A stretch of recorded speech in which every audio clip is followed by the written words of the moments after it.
ქართველმა მართლმადიდებლებმა მინდა უყურონ ამ ვიდეოს, რამე თუ მასში ვისაუბრებ ადამიანზე, რომელიც ქართული საზოგადოების მხედველობის ველში შემოვიდა სადღაც 1-2 თვის წინ და რომლის საქმიანობასაც ამ ვიდეოში მინდა ვისაუბრო და ეს საქმიანობა დღეს კი ძირითადად რელიგიურ ხასიათს ატარებს.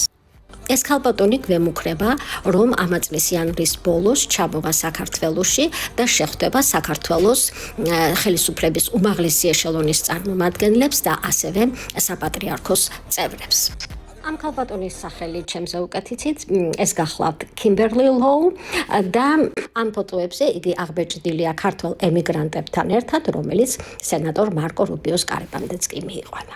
დროის სიმცირის გამო და ასევე იმიტომ, რომ ჩემზე უკეთესად იცით რა რეგალიებით წარმოგვიდგინა ამ ქალბატონმა თავისი თავი ქართველებს, ამიტომ ამ თემაზე არ ვისაუბრებ. მე მოკლედ გეტყვით, რომ მას პრეზიდენტ ტრამპის ადმინისტრაციაში არანაირი თანამდებობა არ უკავია.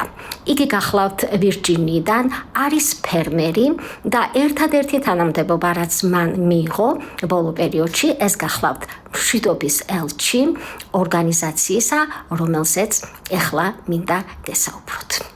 ამ ორგანიზაციის სახელწოდება არის UPF, Universal Peace Federation, მსოფლიო მშვიდობის ფედერაცია. გასაგებია, რომ არავინ არ ვიცით ამ ორგანიზაციის შესახებ, რამე თუ ეს არის ერთ-ერთი რიგითი NGO, შეიძლება ვთქვათ, რომ იგი არის საერთაშორისო ტიპის NGO, რადგანაც ბრენჩები სხვადასხვა ქვეყნებში აქვს, მაგრამ ეს არის ძირითადად რელიგიური ორგანიზაცია.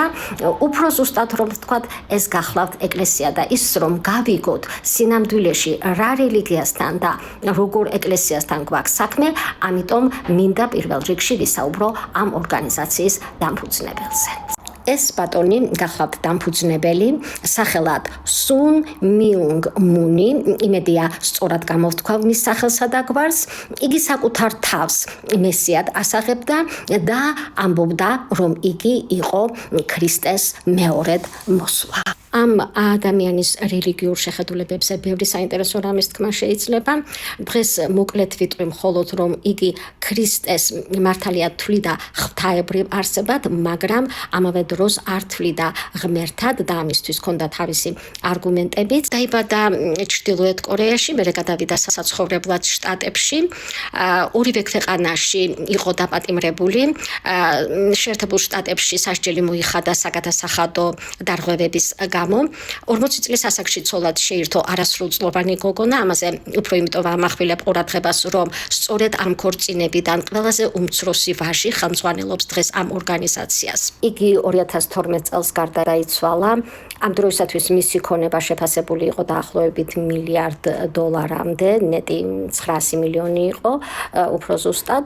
საინტერესო პიროვნება იყო, რადგანაც ძალიან დიდი ამბიციები ჰქონდა, უნდა შეექმნა მსოფლიო ხელისუფლება, მთავრობა და ყოფილიყო ამ მთავრობის მეთაური. მეგობრობდა მაგალითად პრეზიდენტ ნიქსონთან და ძალიან ბევრ ცნობილ და ძლევამოსილ ადამიანთან. თავისი ორგანიზაციის წევრები უსასყიდლოდ მუშაობდნენ საჯარო სამსახურებში, არა მარტო შტატებში, სხვა ქვეყნებშიც.